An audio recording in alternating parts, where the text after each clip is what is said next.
Hello అండి, నమస్కారం. Welcome back to our channel. చిన్న రిక్వెస్ట్ అని మన ఛానల్ ఏదైనా ఫస్ట్ టైం సబ్స్క్రైబ్ చేసుకోండి.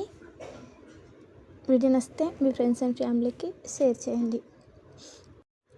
కర్రీస్ ఏం లేనప్పుడు నైట్ డిన్నర్, లంచ్ దేంట్లోకైనా ఒకసారి టమాటాలతో ఇలా చేసుకోండి. టేస్ట్ చాలా బాగుంటుంది. చిన్నవాళ్ళ నుంచి పెద్దవాళ్ళ వరకు ఎవరైనా ఇష్టంగా తింటారు. అది ఎలా చేసుకుందామో చూసేద్దాం రండి. దానికోసం ముందుగా ఇక్కడ నేను 2 లేదా 3 టమాటాలు తీసుకున్నాను. ఈ టమాటాలు తీసుకొని ఇవి 2 భాగాలుగా కట్ చేసి ఇవి అనేటివి తీసేసుకున్నాను. ఇవి తీసేసుకొని పక్కన పెట్టేసుకొని తర్వాత ఒక ఉల్లిపాయ తీసుకొని ఇవి ఇలా సన్నంగా కోసుకుంటున్నాను.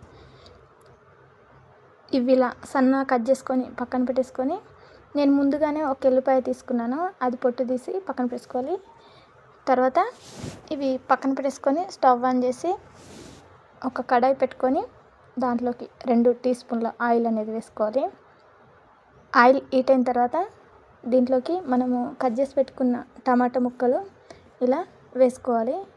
ఈ టమాటా ముక్కలు అన్నీ ఇలా వేసుకొని దీంట్లో మధ్యలోకి అంటే ఈ టమాటా ముక్కలు ఇలా వెడల్పుగా అనేసి దీంట్లో మధ్యలో ఈ ఉల్లిపాయలు, వెల్లుల్లి దీంట్లో ఇలా వేసుకోవాలి.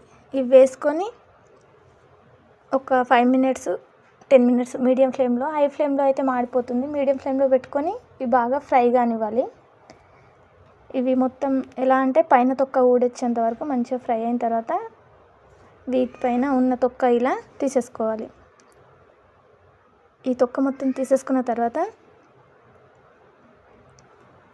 వీటిని ఒక పప్పు గుత్తితోని ఇలా మెల్లగా మెదుపుకోవాలి. మంచిగా ఇలా గుజ్జు గుజ్జులాగా అయ్యేంత వరకు ఉల్లిపాయలు, ఎల్లిపాయలు మంచిగా మనము ఎంత పేస్ట్లా అంటే అంత పేస్ట్లాగా ఇలా కావాలి.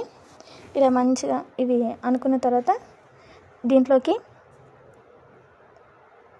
1/2 టీ స్పూన్ పసుపు,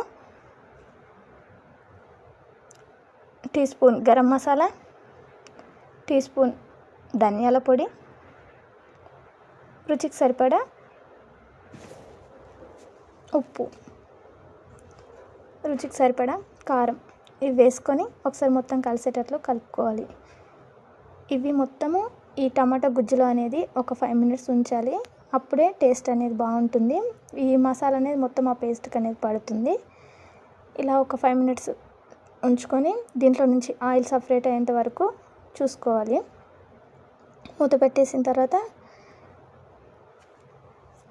దీంట్లో మూత తీసి చూస్తే ఇలా ఆయిల్ అనేది సపరేట్ అవుతుంది. ఆ టైంలో తీసుకొని దీంట్లోకి మనం నార్మల్ రైస్, బాస్మతి రైస్ ఏదైనా వేసుకోవచ్చు. అప్పుడే వండుకున్నది. ఏం కర్రీస్ లేకుంటే ఇలా చేసుకోవడానికి కూడా బాగుంటుంది. చూడండి, ఇలా ఆయిల్ మొత్తం సపరేట్ అయింది. ఇలా కొంచెం కొంచెం ఇట్లా మెదుపుకున్న తర్వాత దీంట్లోకి నేను రైస్ అనేది వేసుకుంటున్నాను. ఇది ఉండలు లేకుండా చూసుకోవాలి. ఈ రైస్ వేసుకొని ఇలా మొత్తం కలిసేటట్లు కలుపుకోవాలి. రైస్ ఇలా కలిపేసుకొని మొత్తం వైట్ కనిపించకుండా ఉండలు లేకుండా టేస్ట్ అయితే చాలా బాగుంటుంది. పిల్లలకి ఇప్పుడు స్కూల్ చాలా అవుతుంది కదా, లంచ్ బాక్స్లోకి ఏం కర్రీస్ లేనప్పుడు ఇలా ట్రై చేయండి. టేస్ట్ అయితే చాలా బాగుంటుంది రైస్. ఈ రైస్ ఇందులో వేసేసిన తర్వాత ఒక 5 మినిట్స్ మూత పెట్టేసి తర్వాత ఈ మూత తీసి మళ్ళీ ఒకసారి కలిపేసుకొని దీంట్లోకి కొత్తిమీర అనేది పైనుండి వేసుకొని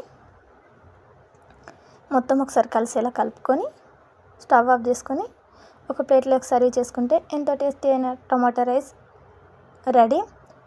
ఎప్పుడు ఒకేలా కాకుండా ఇలా కూడా డిఫరెంట్గా చేసుకుంటే టేస్ట్ బాగుంటుంది. మీరు కూడా ఇలా చేస్తారా? ఒకసారి ఈ వీడియో చూసి ట్రై చేయండి. ఎలా వచ్చిందో కామెంట్లో చెప్పండి. ఇలాంటి సింపుల్ వీడియో కోసం మన ఛానల్ సబ్స్క్రైబ్ చేసుకొని ఉంచుకోండి. నెక్స్ట్ వీడియోలో కలుసుకుందాం. Bye bye.